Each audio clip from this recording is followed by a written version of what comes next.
More than 85% of all the people that I've coached with social anxiety since 2009 suffered from severe low self-esteem. And that wasn't as a result of their social anxiety per se.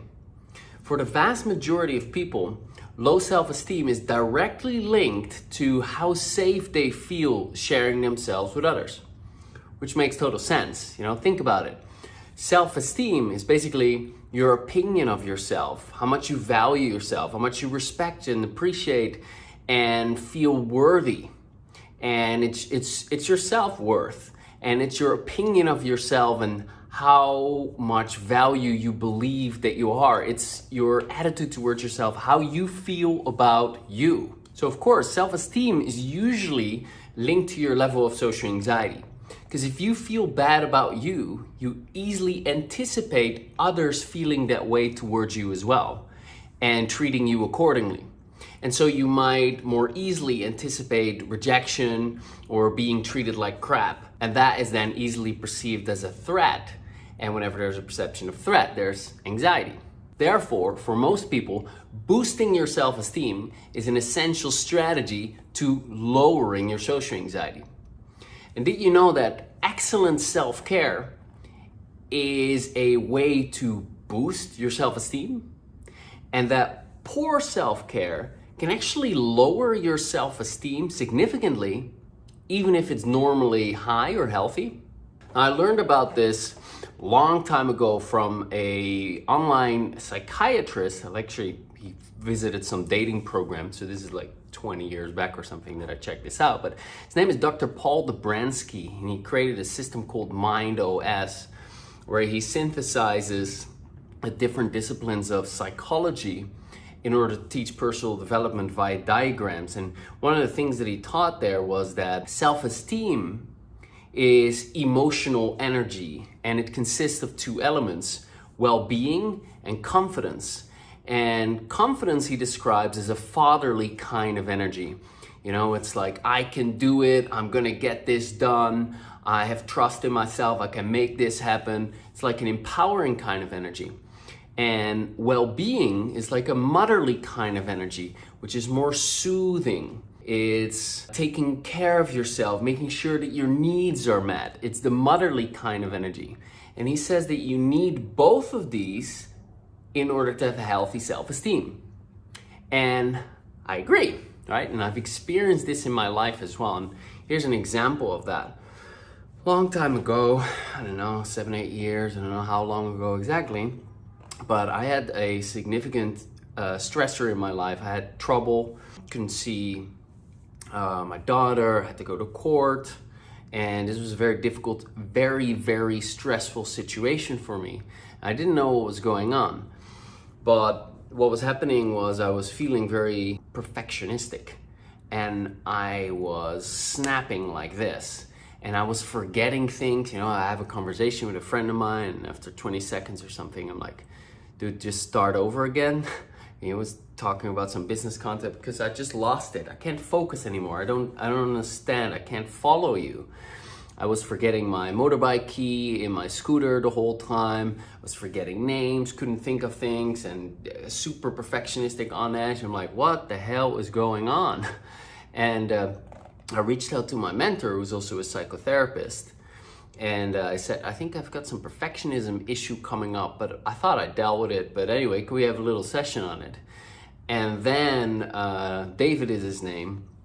David was saying to me, he's like, look, you're not getting enough emotional vitamins. This situation, this stressor with court and everything is weighing on your system. And all you're doing is working and dealing with this stressor. So that's not good for you. You're not in a good emotional balance as a result of that. So you need to get more emotional vitamins. And so basically what happened was the situation was eating up my well-being. And as a result, it was lowering my self-esteem. I was still having my confidence, but my well-being was just completely drained because of this situation. And I also wasn't filling up that well-being because I had to pay for the lawyer and, there was a lot of stress with work and so on and so forth. So I wasn't filling that up. And basically what David was saying was like, look, you need to get that well-being filled up. So you need to do things that make you feel good, that make you feel relaxed, that make you feel at ease. And you need, basically he was saying, you need to fill up that well-being without specifically using the words. His words were, you need to get more emotional vitamins. So he suggested talks with friends, connecting with people that you feel good with, doing fun things, sitting at the beach, whatever you can do, meditate, dance. I didn't dance yet at that time. That would have been a good activity. But anything and everything that would make me feel good. Watch funny videos that would distract me, go for a massage. And I did all of those things and I prioritized it because he helped me realize, like, look, you're not coping. And this is a difficult situation. Whenever there's a difficult situation, you need to increase that self-care, make sure you get as much as your needs met as possible so that you're as resilient as possible to deal with this difficult situation. So I took that to heart and I started doing all of these things, and bit by bit, I climbed out of that and I started to feel a lot more balanced, even though that big stressor was still going on. Now, eventually that stressor was dealt with, everything was fine, but I kept this lesson as a big insight. And I wanted to pass this on to you because inside our Social Confidence Club, a lot of people are dealing with this sometimes, and they underestimate how important it is to take good care of yourself. And this is such a simple thing you can do in order to improve your self-esteem. The other side, boosting your confidence, it's maybe for another video, that's not as easy as this. This is a lot easier. And so here are a bunch of ways that you can increase your, improve your self-care, and as a result, increase your well-being, which then boosts your self-esteem, which most likely positively affects your social anxiety. Here we go. You want to take care of your basic needs: sleep, food, and work out.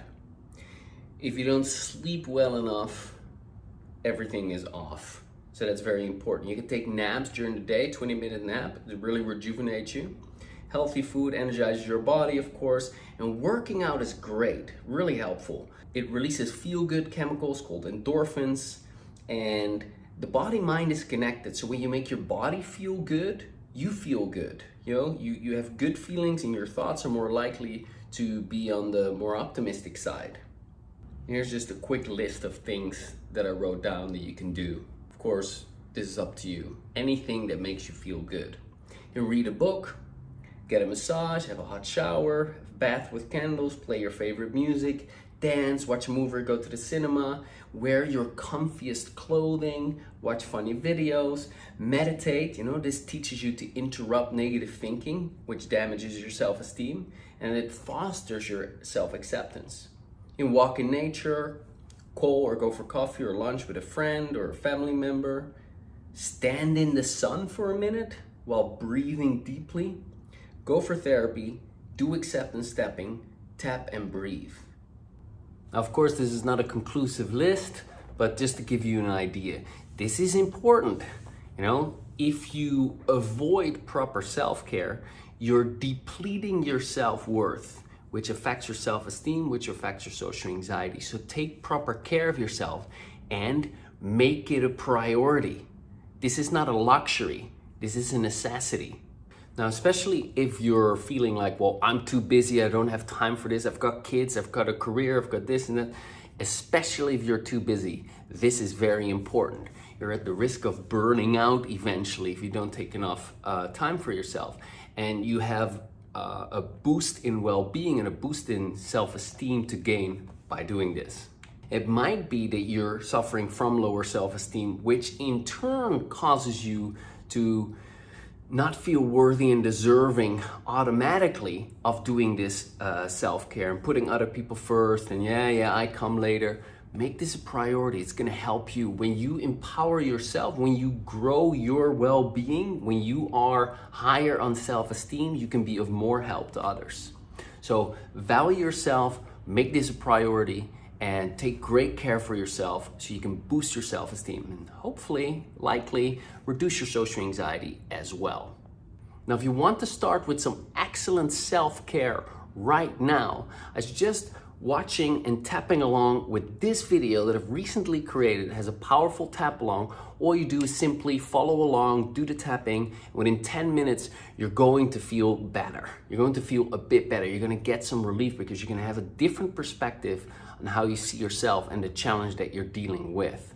Or if you want to feel more inspired, check out this video, which is a recent video that I released of a testimonial from a former social anxiety sufferer who had severe social anxiety, suffered for decades, who overcame it completely. And I think that will really inspire you. Okay, so check it out. Talk to you very soon. Bye.